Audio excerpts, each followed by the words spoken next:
अस्सलाम वालेकुम फ्रेंड्स। उम्मीद है कि आप सब लोग खैरियत से होंगे। तो आज हमारा जो टॉपिक है वो है मोल। ठीक है, इससे पहले हमने क्या पढ़ा? एवोगाड्रो नंबर पढ़ा। एवोगाड्रो नंबर और मोल के दरमियान जो है ना वो रिलेशनशिप पढ़ा।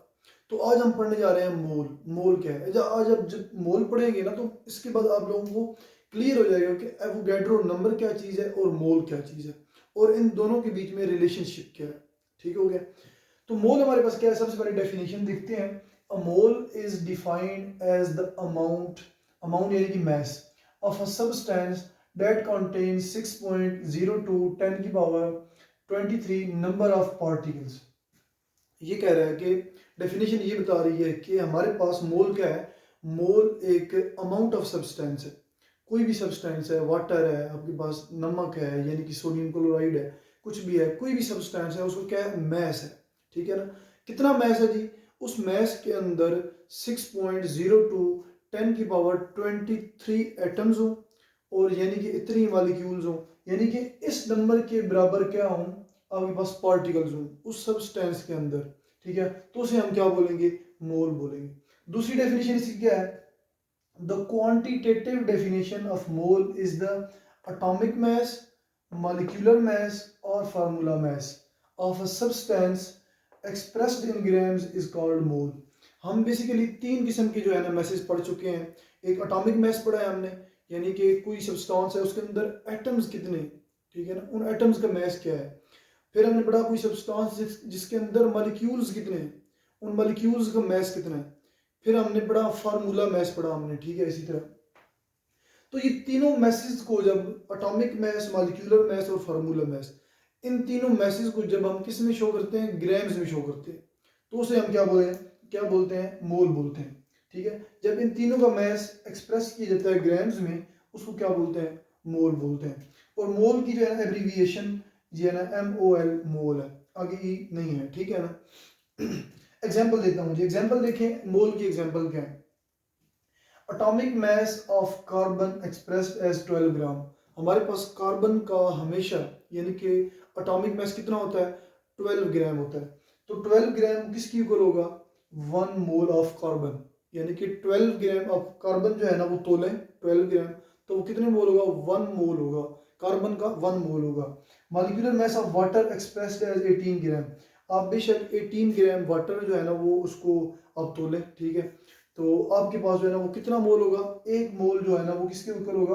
वाटर का होगा। यानी कि 18 ग्राम वाटर लें तो वो कितने जो है ना वो 1 मोल होगा वाटर का। इसके बाद आप sulphuric acid molecular mass of H2SO4 expressed as 98 gram. तो H2SO4 का जो मॉलिक्यूलर मास है वो कितना है? 98 ग्राम है। तो 98 ग्राम आप H2SO4 लें तो वो किसकी इक्वल होगा? 1 मोल ऑफ H2SO4 होगा। ठीक हो गया? अब आप कहेंगे कि मुझे जो है ना वो 1 मोल सोडियम क्लोराइड लेना है। ठीक है, 1 मोल सोडियम क्लोराइड लेबोरेटरी के अंदर। तो आप क्या करेंगे? आप 58.5 ग्राम 58.5 ग्राम जो है ना वो लेबोरेटरी के अंदर इसको तोलेंगे।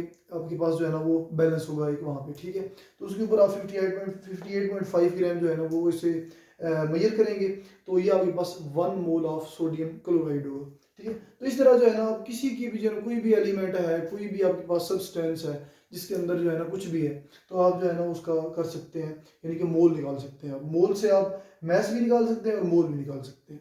ठीक हो गया? अब हमारे पास चीज आ जाती है relationship between mole and mess. यानी कि मोल और कंपाउंड का जो मैस है ना वो, अगर मोल दिए गए हों तो मैस कैसे फाइंड करते हैं। और अगर आपको मैस दिया गया हो, मैं आपको दे दूं कि हाँ जी ये 1 kg नमक सोडियम क्लोराइड है। ठीक है, 1 kg सोडियम क्लोराइड है यानी कि नमक है, इसके अंदर कितने मोल है। ठीक है, तो आप जो है ना फिर कैसे बताएंगे? वो फार्मूला बताने लगा हूँ आपको। अगर मैं आपको बोलूँ कि ये जी 20 मोल वाटर है। ठीक है, अगर मैं आपको बोलूँ कि ये 20 मोल वाटर है, इसके अंदर कितना जो है ना वो कितना मैस है इसका। ठीक है, तो आप बता सकते हैं इस फार्मूला से। The relationship between mole and mass can be expressed as number of mole is equal to known mass of substance and divided by molar mass of substance. इसका मतलब ये है कि नॉन मैस ऑफ सब्सटेंस यानी कि जो mess आपको provide किया गया होगा, जो आपको दिया गया होगा, वो क्या होगा? नॉन मैस होगा। यानी कि आप उसको जानते होंगे, नॉन मैस ऑफ सब्सटेंस। और नॉन मैस, उस मैस को आप क्या करेंगे? Simple molar mass of substance से डिवाइड कर लेंगे।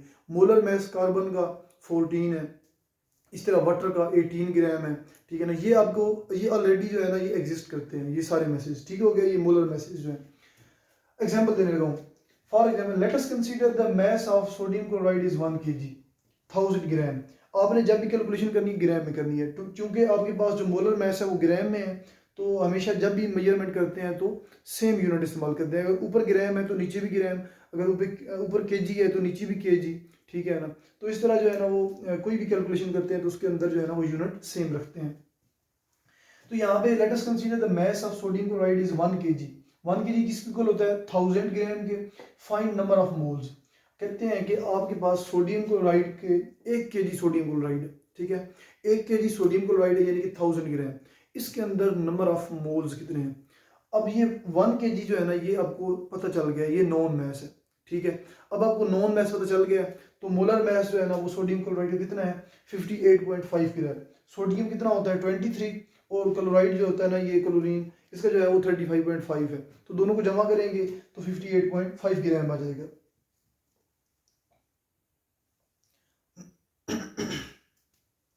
तो इसको जो है ना इस फार्मूला में पुट करेंगे तो नंबर ऑफ मोल जो है ना हम फाइंड कर रहे थे, तो नंबर ऑफ मोल कितने होंगे इस 1 kg में, 1 kg ऑफ सोडियम क्लोराइड में।